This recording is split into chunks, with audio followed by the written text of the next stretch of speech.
Namaste ji. So, my question I think is something that a lot of students face. So, like you said, the purpose of human life is to strive for excellence. But right now, I am trying my best to strive for that excellence, like to become a very good engineer. But for this, of course, you need to dedicate a lot of personal time as well.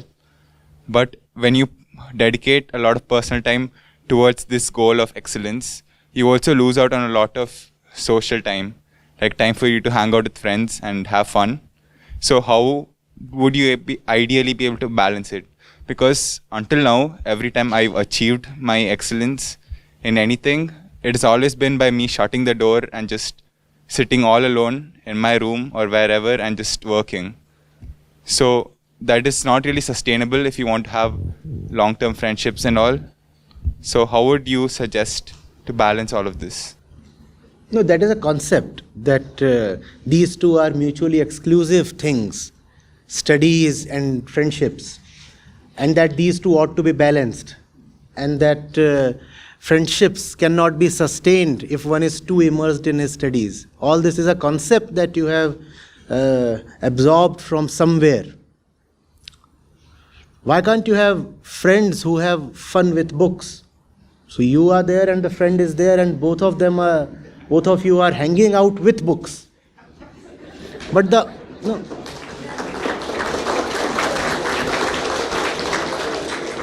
how are these two things mutually exclusive? That it's either books or friends.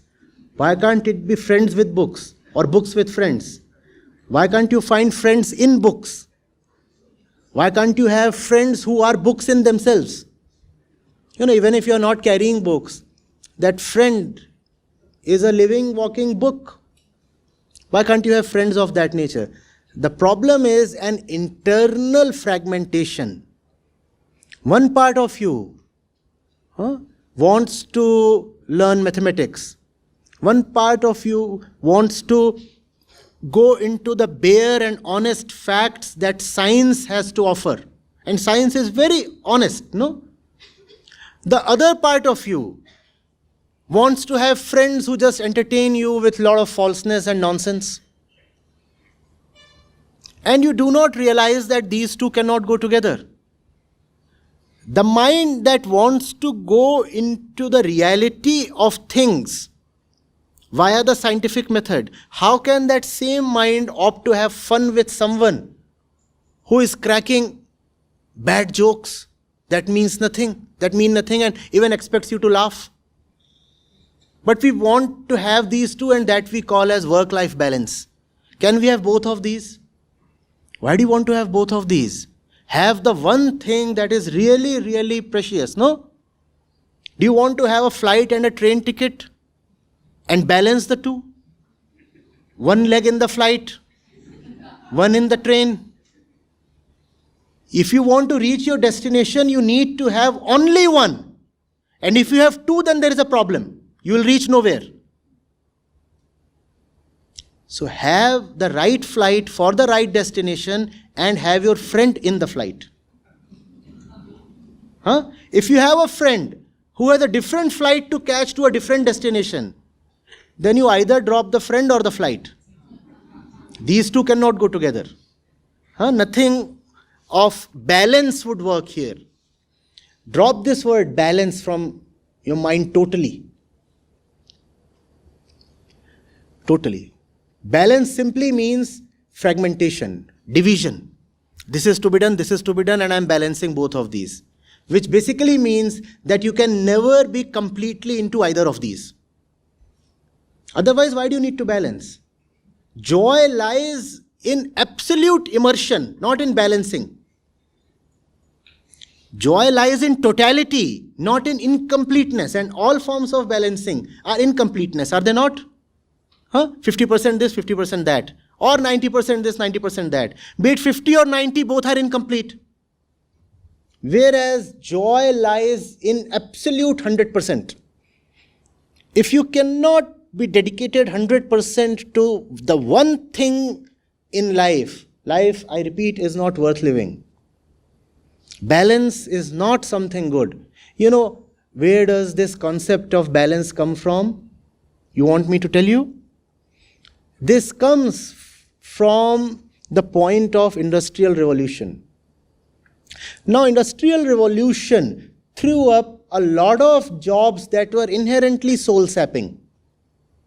So, for example, in a factory, you are just standing by an assembly line and inspecting goods as they pass by. And what's your job 8 hours of the day? To keep looking at goods, and if one of them is not proper, then you pull it out. Right? Now, this kind of job is something no sane man can live with. It will kill you. Maybe you can do it for 2 days, 4 days, a month. But if you're told to do it for 20 years, how will you live?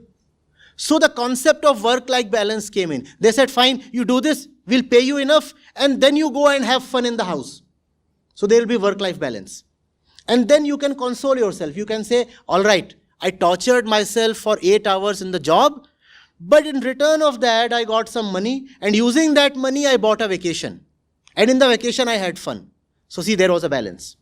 There was torture, and then there was fun, and they were balanced. Don't let this happen to you. Don't live a balanced life, not at all. Live an outrageous life. Huh? You understand outrageous? Live a totally unbalanced life. Unbalanced means only one side is present, the other side is totally absent. And that one side has to be so absolute that it contains all the sides. That one side is not partial then. That one side in itself is the absolute then. Just get into the one thing worth loving in life. Choose the right road for yourself. And if while walking down that road, you meet great friends, no problem enlisting them. But you cannot have friends who have chosen a different road. Especially when you are choosing a life partner. Please be very cautious.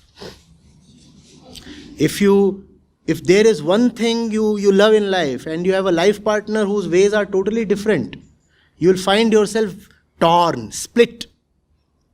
Remember, one leg in the flight, one leg in the train. That kind of life you will live for 50 years. Don't let that happen. Have one central theme in life and everything else should be around that theme. You cannot have two themes in life and balance them. Okay?